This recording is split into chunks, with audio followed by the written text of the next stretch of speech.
بالله من الشيطان الرجيم. بسم الله الرحمن الرحيم. ومن حيث خرجت فول وجهك شطر المسجد الحرام وإنه للحق من ربك وما الله بغافل عما تعملون. ومن حيث خرجت فول وجهك شطر المسجد الحرام وحيث ما كنتم فولوا وجوهكم شطره لئلا يكون للناس عليكم حجة إلا الذين ظلموا منهم فلا تخشوهم واخشوني ولأتم نعمتي عليكم ولعلكم تهتدون. الحمد لله والصلاة والسلام على رسول الله من والاه أما بعد. قبلے کی تبدیلی کے سلسلے میں کئی آیتوں سے گفتگو چل رہی تھی. چونکہ کعبۃ اللہ کی طرف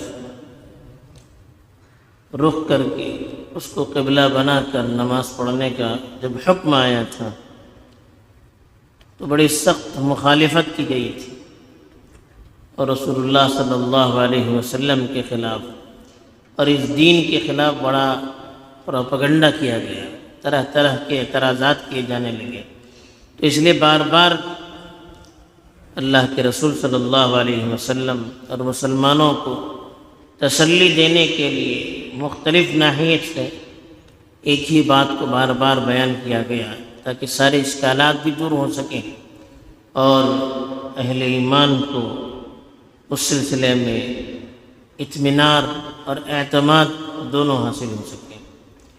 چنانچہ پھر فرمایا ومن حیث خرجت، جہاں سے بھی تم نکلو، فول وجہک، اپنے رخ کو پھیر دو، شطر المسجد الحرام، مسجد حرام کی طرف.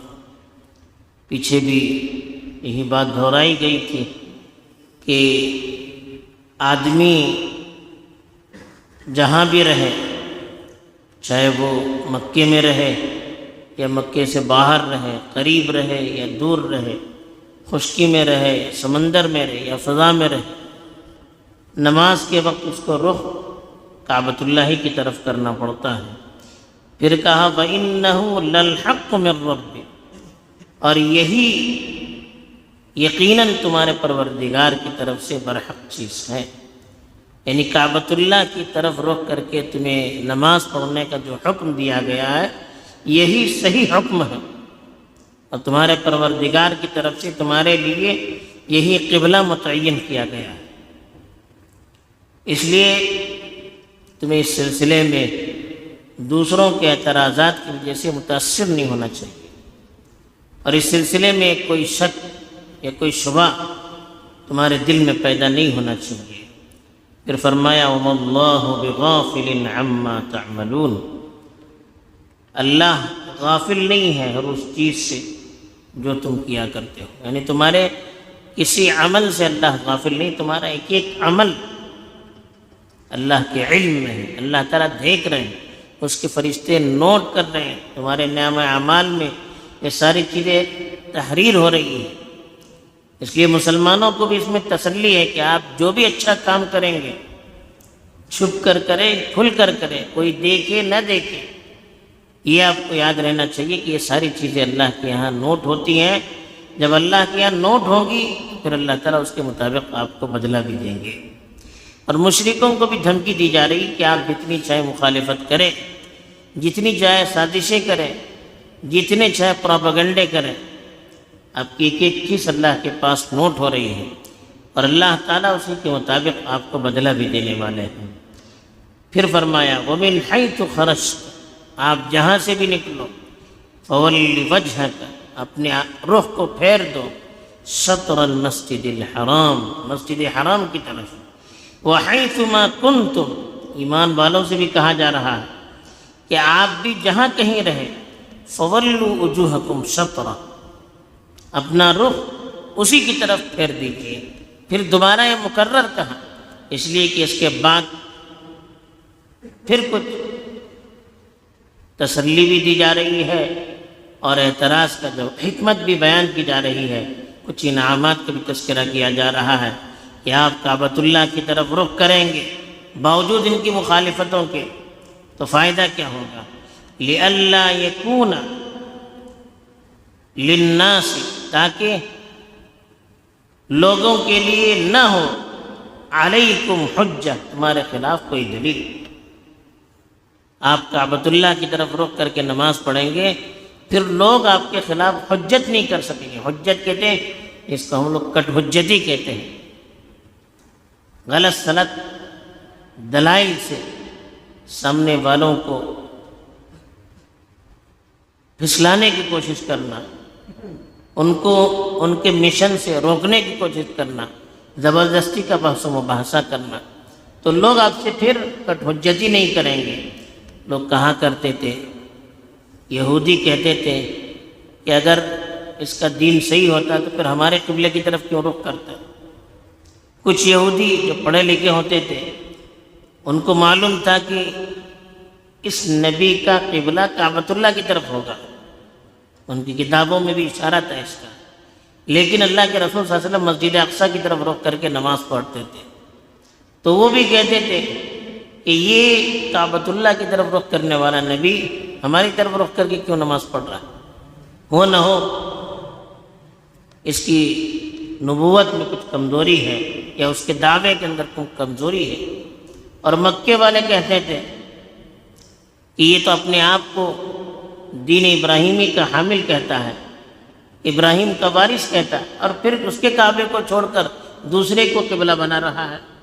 تو اس طرح سے وہ لوگ اعتراض کرتے تھے، تو اللہ تعالیٰ نے کہا آپ کعبۃ اللہ کی طرف رخ کر کے نماز پڑھیں گے تو ان کا یہ اعتراض کرنے کا جو مقصد تھا وہ مقصد ہی ٹوٹ جائے گا، جو بنیاد تھی وہ بنیاد ہی ختم ہو جائے گی، اور پھر آپ کے خلاف کٹ حجتی نہیں کریں گے، آپ سے بحث و مباحثہ نہیں کریں گے، اس لیے کہ آپ نے قبلے کی طرف رخ کر دیا۔ اب جو یہودی آپ پر اعتراض کرتے تھے کسی بھی نوعیت کے، ان کی بھی زبان خاموش، اہل مکہ کی زبان خاموش ہو جائے گی۔ لیکن کہا الا الذین ظلموا منہم، البتہ وہ لوگ جو ان میں سے اپنے اوپر ظلم کریں وہ تو آپ پر اعتراض کریں گے، یعنی اکثر لوگوں کی زبان خاموش ہو جائے گی، لیکن کچھ نافرمان قسم کے لوگ ہوں گے جن کی ذہنیت ہی بری ہوگی، وہ پھر بھی اعتراض کریں گے۔ چنانچہ کچھ یہودی کہنے لگے کہ ہمارا جو قبلہ ہے بیت المقدس وہ تو تمام انبیاء کا قبلہ ہے، اس کو چھوڑ کر کعبۃ اللہ کی طرف رخ کرنے کا مطلب یہ ہے کہ یہ اپنی قوم کی طرف مائل ہو گئے ہیں، اپنی قوم کی طرف مائل ہو چکے ہیں، اس لیے اس کی طرف رخ کر رہے ہیں۔ اللہ کا حکم ہے، اس کو قبول کرنے کے لیے وہ تیار نہیں تھے۔ اور کچھ مکے والے کہنے لگے دیکھ لیا آپ نے، اب انہوں نے کعبۃ اللہ کی طرف رخ کرنا شروع کیا، کچھ دنوں کے بعد ہمارے دین کو بھی اختیار کرنا شروع کریں گے۔ کہا کہ ایسے لوگ جو اعتراض کرنے والے ہیں ان کو اعتراض کرنے دیجیے، ان کو بحث کرنے دیجیے، آپ کو ان سے گھبرانے کی ضرورت نہیں ہے۔ فلا تخشوہم، آپ ان سے مت گھبرائیے، واخشونی، آپ مجھ سے ڈریے۔ وہ لوگ کیا کہیں گے، وہ لوگ کیا اعتراض کریں گے، اس کی فکر نہ کیجیے، میری نافرمانی نہ ہو، میرے حکم کی خلاف ورزی نہ ہو، اس سے ڈرتے رہیے۔ یہ حکم اللہ کے رسول صلی اللہ علیہ وسلم کو بھی دیا گیا اور اہل ایمان کو بھی دیا گیا، اور ہم سب کو دیا جا رہا ہے کہ ہم دوسروں کی وجہ سے، ان کے اعتراضات سے بچنے کے لیے، ان کے خوف سے یا ان کے پروپیگنڈے سے بچنے کے لیے اللہ کی نافرمانی نہ کریں، اللہ کے احکام کو نہ چھوڑیں، اس پر عمل کرنے سے پیچھے نہ ہٹیں، بلکہ ہمیں اللہ کی نافرمانی سے ڈرتے رہنا چاہیے، کہیں اللہ کی نافرمانی نہ ہو، اس کی ہمیں فکر کرنی چاہیے، اور اس کو راضی کرنے کے لیے جو اعمال ہیں اس پر اپنے آپ کو لگائے رکھنا چاہیے۔ اسی لیے کہا کہ فلا تخشوہم واخشونی، آپ ان سے مت ڈریے، مجھ سے ڈریے۔ وَلِأُتِمَّ نِعْمَتِي عَلَيْكُمْ، اور میں نے قبلے کی طرف، کعبۃ اللہ کی طرف رخ کر کے نماز پڑھنے کا حکم اس لیے دیا تاکہ میں اپنی نعمتوں کو تم پر مکمل کرنا چاہتا تھا۔ اللہ کی نعمت کیا ہے؟ تو بہت سے مفسرین نے لکھا ہے یہاں کعبۃ اللہ کی طرف رخ کر کے نماز پڑھنے کا حکم مراد ہے، کعبۃ اللہ کو قبلہ بنانے کا حکم مراد ہے۔ یہ بہت بڑی نعمت ہے جو اور کسی قوم کو حاصل نہیں ہو پائی، تو یہ نعمت تم کو دینا میں چاہتا تھا، اس لیے پھر کہا کہ کعبۃ اللہ کی طرف رخ کر کے نماز پڑھو۔ بعض لوگوں نے کہا کہ نعمت کا مطلب ہدایت، اللہ کی رہبری اور نیک اعمال کی طرف چلنے کی توفیق، یہ بھی ہو سکتا ہے۔ تو وَلِيُتِمَّ نِعْمَتِي عَلَيْكُمْ، میں اپنی نعمت کو تم پر مکمل کرنا چاہتا تھا۔ وَلَعَلَّكُمْ تَهْتَدُونَ، اور تیسری جو حکمت بتائی کہ شاید کہ تم ہدایت حاصل کرو، صحیح راہ تمہیں مل جائے، اس لیے میں نے کعبۃ اللہ کو قبلہ بنانے کا تمہیں حکم دیا تھا۔ بہرحال کعبۃ اللہ کو قبلہ بنانے پر جو اعتراضات کیا کرتے تھے، اس کی وجہ سے بار بار حکم دے کر ایک تو دین اللہ کے رسول کو اور مسلمانوں کو تقویت پہنچائی، ان کو مضبوط کیا، دوسرے کعبۃ اللہ کی طرف رخ کر نماز پڑھنے میں کیا حکمتیں ہیں، اللہ کی طرف سے کیا حکمتیں اس میں پوشیدہ تھی، اس کو بھی بیان کیا۔ اللہ تعالی حقیقت ہمیں دلوں میں اتار کر اللہ کے احکام پر جم کر اس کو راضی کرنے کی توفیق دے۔ آمین۔ وآخر دعوانا